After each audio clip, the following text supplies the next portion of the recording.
gotten the weight right. What an understatement, Dave Banner. Now here comes Twin Allison power plants on the River Rat. Wayne Longnecker's the driver. Well, Allisons have been around the pulling sport forever because they make so much torque and low-end torque, and that's what you need to pull a great big sled like Decision Maker. But lately, they have proven to be, well, a little bit vulnerable as more and more engines are added of automotive type. And as you know, Paul, they're hard to work on and hard to find parts for. But here's a guy dedicated to keeping them alive in this class, and he's very competitive. Well, the Allison engine with 12 cylinders and 1,710 cubic inches actually goes back a long, long way to the fighter planes of the Second World War. And as more and more racers use them up in whatever form of competition they're used in, not just here, but Unlimited Hydroplane for years used the fighter aircraft engine. Well, now they're running out of parts. Nobody's fabricating anymore, and the newer equipment is just that much more efficient. Well, here's a couple of motors that don't know they're near 50 years of age. Look at this pull for Wayne Longnecker. Uh-oh, suddenly the tractor veers to his right, and that's going to cost him some distance. Well, it comes to a stop pretty quickly, as is the normal procedure here in the 7,200-pound modified class. 277 feet.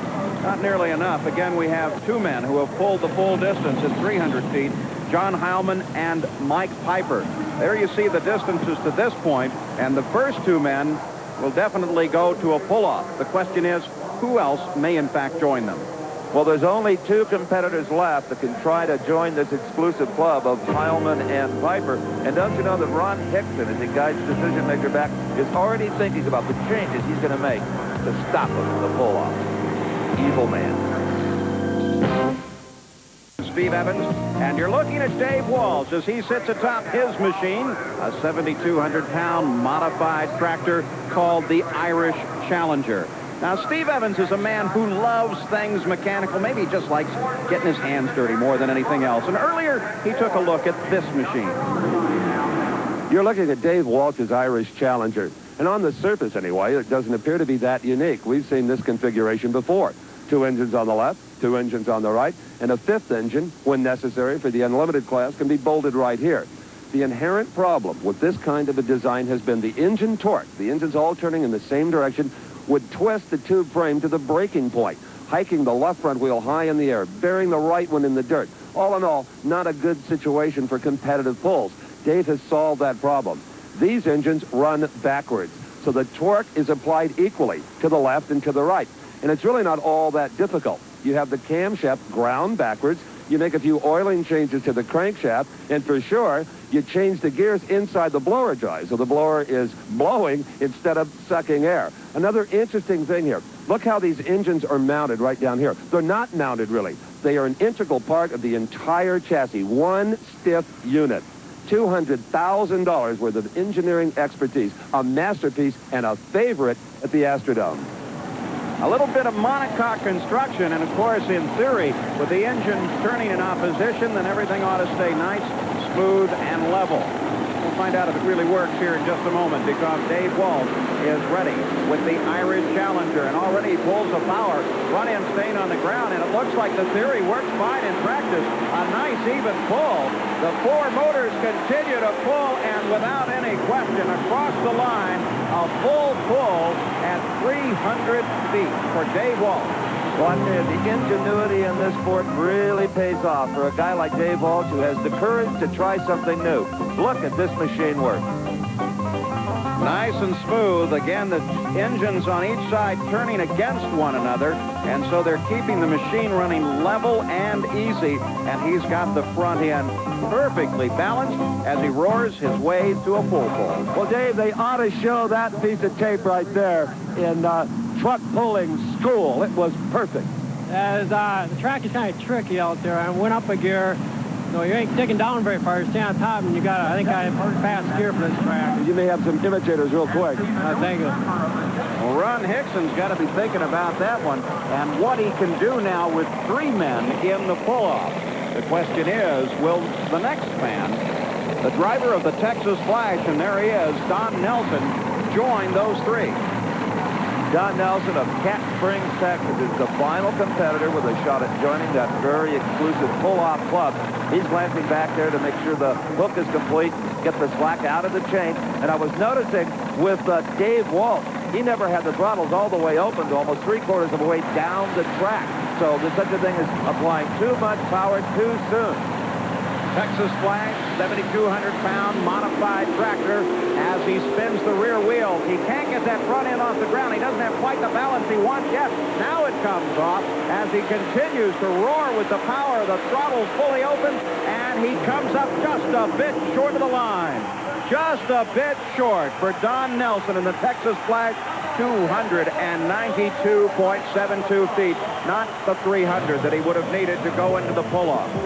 In the replay, keep your eyes on the butterflies and the fuel injectors, those red, round 9 holes there, and you'll see how long it is before full throttle. He laid off the throttle for a good part of the distance. You can still see not nearly open as he's trying to get the machine balanced, and what he really needs is a little more power. There he opens the throttles. The front end comes up, but too late. Already the weight of the decision maker is beginning to bear down. He tries to fight it, but the fight comes too late, and he pulls up short at 292 feet. Well, Don, for a second, I thought these Texas fans were going to shout you across that line, but not quite. No, not quite tonight. I believe we could have used a little more gear. What do you learn from something like that? Do you file that away in your memory bank? The next time you see a track like this, you'll be more informed as to what to do? Yes, I think so. The track was a little greasy tonight, especially down in the hole. And, you know, we had to kind of drive it out. And I got down here and finally got hooked, but then I had too many RPM. And it kind of was unhooking and hooking and unhooking. So close. Good job. Thank you. Don Nelson went to full throttle just a little bit too late, so he doesn't make it into the pull-off, but the top 3 men on the leaderboard do. Heilman, Piper, and Walsh, all with a 300-foot full pull. And on the decision maker, they'll decide what they're going to do to try and slow those boys down. Coming up next, it's the monster trucks as Mad Dog and John Breen at the wheel comes out to accept the challenge. We'll be back with Monster Truck Racing right after this. All-American, I'm Paul Pate with Steve Evans, and you're taking a look at Awesome Kong, one of the most highly modified of these monster trucks that the crowd here in Houston absolutely adores. And the driver of this machine, driving for the first time tonight, is Texas' own Mark BRANDT. And he will be facing the Mad Dog, being driven by John Breen of Jefferson City, Missouri. You have probably already figured out that in monster truck racing, body rules are few and far between. And that's a good thing because the originality is just tremendous. Take a look at Mad Dog, a great-looking Chevrolet Roadster pickup complete with a wing on top. Safety rules, though, are getting tougher and tougher. We showed you a lot of new innovations a year ago. We'll take a look at a couple of new ones this year. Every truck must now be fitted with a full steel roll cage in case of upset. The driver strapped in that roll cage must be in full Nomex driving costume, just like a road racer or a stock car racer. But there's one other thing that I am really impressed with. Every truck now has a radio-controlled shutoff switch. You see the device right there with the antenna on it. Behind each truck, as they compete, is an official, each with a radio for each lane. If that truck driver should be knocked unconscious, if the truck is for any reason deemed to be a threat to the safety of the driver or others, the official pushes a button and shuts the truck off. You see the red light on the receiver. That is just a tremendous concept for safety, especially in these short indoor arenas. It might just keep Mad Dog from accidentally driving over a Ford sooner or later. And it speaks to the concept of safety that all of the officials with TNT constantly observe. So Mad Dog, ready to face Awesome Kong. And Awesome Kong, look at that, look how narrow this particular machine is. Highly modified. Oh, yeah, if you don't make a rule, these guys will take advantage of every opportunity to build unique vehicles, but that's what it's all about.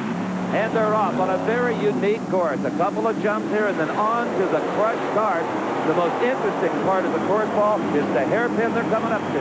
Well, Mark BRANDT, closest to the screen here in Awesome Kong, gets there first, though he was almost off the edge of the course on the first straightaway. He gets around that corner in fine shape now, and Awesome Kong's Mark BRANDT scores the win, no problem at all. Well, he sure didn't look like a rookie driver in that run. Came around that corner with no problem. Take a look here. That's the Awesome Kong on the right-hand side of your screen. And using the four-wheel steering, pitched it right around the corner and headed down the straightaway. Steve? I heard you yelling at the crew. Something wrong? We blew the O-ring out of the tire, and we're losing some air, but we're going to get in the pit and get the O-ring back in. We're going to be back in, run again. We can make it. Oh, yeah. I'm not going to hold you up. Get going.